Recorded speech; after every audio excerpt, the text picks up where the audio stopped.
2024 के लोकसभा चुनाव को लेकर सरगर्मियां तेज हो गई हैं। सभी राजनीतिक पार्टियों ने चुनाव को लेकर अपनी अपनी रणनीति तैयार कर ली है।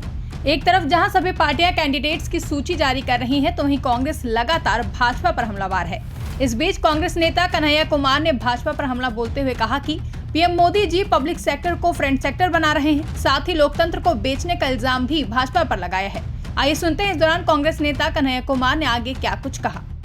साथियों, सबसे पहले तो आप सबका एआईसीसी की तरफ से हार्दिक स्वागत है। और मैं अपनी बात करूं उससे पहले मैं झारखंड की भूमि है हमारे महान जननायक धरती आबा भगवान बिरसा मुंडा की, उसको हम एआईसीसी की तरफ से नमन करते हैं।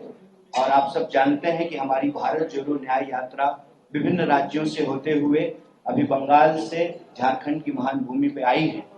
और राहुल जी अलग अलग क्षेत्र के लोगों से मिल रहे हैं, किसानों से, आदिवासियों से, मजदूरों से। और इसी क्रम में जो है वो बाबा भोलेनाथ का दर्शन करने के लिए देवघर भी गए, वहां जलाभिषेक किया। और आज हमारी यात्रा जिसको कहते हैं इस्पात कारखाने का शहर, स्टील सिटी, बोकारो में आई हुई है। तो यहाँ आप सबका स्वागत है।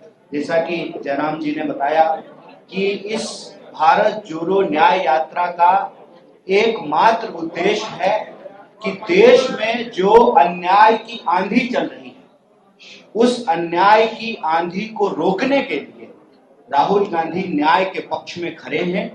और यह जो न्याय हम मांग रहे हैं उसमें हम 5 तरह के न्याय की बात करते हैं। और जब हम 5 शब्द बोलते हैं, पंच शब्द बोलते हैं, तो यह भारतीय संस्कृति, परंपरा, इतिहास से बहुत गहराई से जुड़ा हुआ है। आप जानते हैं कि 5 तत्व से शरीर के बनने की बात होती है, पंच कहे जाते हैं। जब कोई विवाद होता है, उस विवाद को सुलझाने के लिए पंच होते हैं, जो 5 लोग मिलकर के न्याय को स्थापित करते हैं। और इसके साथ साथ आपने महाभारत में सुना होगा कि पांडवों की बात की गई है। तो 5 शब्द जो है उसको हमारी संस्कृति और इतिहास में बहुत महत्वपूर्ण माना जाता है। और हमारी पार्टी का और हमारे नेता राहुल जी का यह मानना है कि जब तक भारत में 5 तरह के न्याय की पुनर्स्थापना नहीं होगी, वो न्याय है युवा न्याय, हिस्सेदारी न्याय, नारी न्याय, किसान न्याय और मजदूरों का न्याय, श्रमिकों का न्याय, तब तक जो है इस देश को शक्ति नहीं मिलेगी। और देश कहने का मतलब इस देश में रहने वाले 140 करोड़ लोग। देश का मतलब सिर्फ ये नहीं है कि प्रधानमंत्री के 2-3 दोस्त। और जयराम जी ने कहा कि आज की यह जो भारत जोड़ो न्याय यात्रा है, यह एक वैचारिक यात्रा है। और इसमें 2 तरह के विचार का जो है संघर्ष चल रहा है। एक तरफ वो लोग हैं जो बेच रहे हैं, और दूसरी तरफ हम लोग हैं जो बचाने की कोशिश कर रहे हैं। क्या बचाना चाहते हैं? बचाना चाहते हैं कि इस देश के लिए कांग्रेस पार्टी ने पब्लिक सेक्टर बनाया, और अपने दोस्त के लिए उस पब्लिक सेक्टर को प्रधानमंत्री मोदी जी फ्रेंड सेक्टर में बदल रहे हैं। वो पब्लिक सेक्टर को फ्रेंड सेक्टर बना रहे हैं। फ्रेंड सेक्टर कैसे बना रहे हैं? तो जो एयरपोर्ट देश की जनता का है, देश का है, उसको औने पौने दाम में, मतलब कौड़ियों के भाव में वो अपने दोस्त को दे रहे हैं। और ये रिश्ता क्या है? सिंपल रिश्ता है कि हम तुमको देश की संपत्ति देंगे। उसको हम इस तरह से कहते हैं कि तुम मुझे चंदा दो, मैं तुम्हें धंधा दूंगा। मतलब चुनाव लड़ने के लिए, विधायक खरीदने के लिए, ये सवाल आप पूछेंगे, विधायक खरीदने के लिए हम आपको जो है धन देंगे, और आप जब चुनाव जीत जाएंगे तो आप हमको जो है इस देश की संपत्ति दीजिएगा। यही रिश्ता है, एक हाथ ले दूसरा हाथ दे। सवाल यही है ना कि लोकतंत्र को कौन बेच रहा है। और लोकतंत्र को जब बेचा जा रहा है तो लोग जो हैं, लोग कहने का मतलब 140 करोड़ लोग, उनको इस बात पर ध्यान ना जाए, उनका ध्यान इस तरफ ना जाए कि रेलवे उनकी है, एयरपोर्ट उनका है, बोकारो स्टील प्लांट उनका है, तमाम पब्लिक सेक्टर उनका है, उस तरफ उनका ध्यान ना जाए। इसलिए यह जरूरी है कि लोगों को आपस में लड़ाया जाए। ये बहुत पुरानी तकनीक है, ये लोग जो है ब्रिटिशर्स से सीखे हैं। फूट डालो, राज करो, इंसान को आपस में लड़ाओ, डिवाइड डाइवर्ट करो, और इस देश की संपत्ति को अपने दोस्त की तिजोरियों में पहुंचाओ।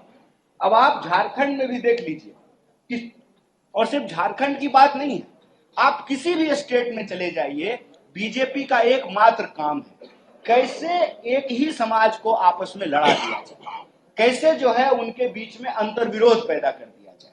और झारखंड के लोग जब आपस में लड़ने लगेंगे तो झारखंड का खान खदान, फैक्ट्री, खेत, एयरपोर्ट, रेलवे सब अपने दोस्त को बेच दिया जाए। ये मॉडल हम लोगों को समझना पड़ेगा और इस मॉडल के चलते लगातार अन्याय हो रहे हैं।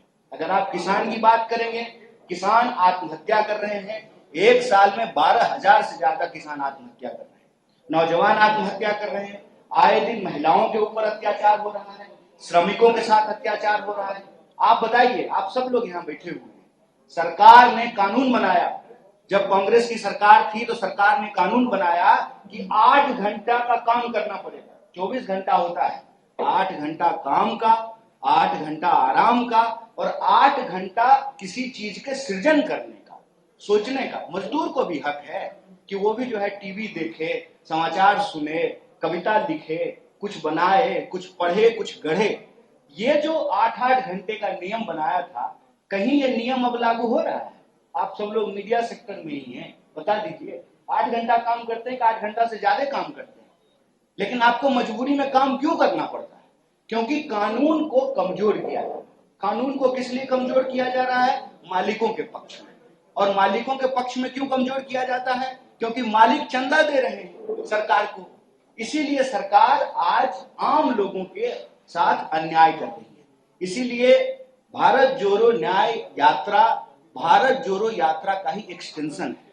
भारत जोड़ो यात्रा में राहुल जी बार बार बोले कि हम नफरत के बाजार में मोहब्बत की दुकान खोलने चले, और जब वो लोगों से मिले तो ऐसा महसूस हुआ कि हर वर्ग के साथ अन्याय हो रहा है, हर वर्ग के साथ, चाहे वो युवा हो, किसान हो, मजदूर हो, महिला हो, सबके साथ अन्याय हो रहा है।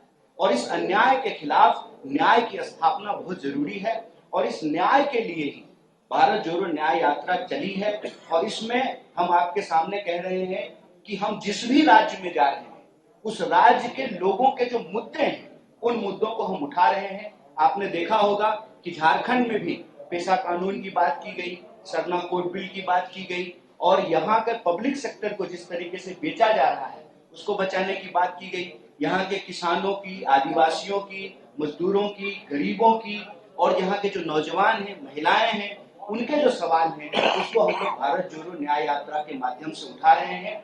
और हमारा यह मानना है कि यह भारत जोड़ो न्याय यात्रा का ही प्रभाव है कि जहां जहां हम जा रहे हैं वहां वहां जो है इनके पेट में जबरदस्त दर्द हो रहा है। ऐसा दर्द हो रहा है कि ये साम दाम दंड भेद लगा करके उस जगह की सरकार को अस्थिर करने का प्रयास करते हैं। यहाँ की सरकार को भी अस्थिर करने का प्रयास किया, लेकिन मैं आप सबको एक बात कह देना चाहता हूं कि चाहे ये जितनी भी ताकत लगा लें, भारत जोड़ो न्याय यात्रा न्याय की पुनर्स्थापना किए बिना रुकने वाली नहीं है। अलग अलग तरीके से इसके ऊपर हमला करते हैं, पोस्टर फाड़ते हैं, जो भी ये कर ले, भारत जोड़ो न्याय यात्रा नहीं रुकने वाली है। और हमारा कमिटमेंट यही है कि इस देश में रहने वाले जो 140 करोड़ लोग हैं उनको न्याय स्थापित करके रहेंगे और हमारे देश के संविधान ने जो हमको अधिकार दिया है उस अधिकारों को हम बचा करके रहेंगे। आप सब लोग हमारी बात को ध्यानपूर्वक सुने। आपका बहुत बहुत धन्यवाद और आपके जो भी प्रश्न होंगे हम उसका यथासंभव जवाब देने का प्रयास करेंगे। शुक्रिया।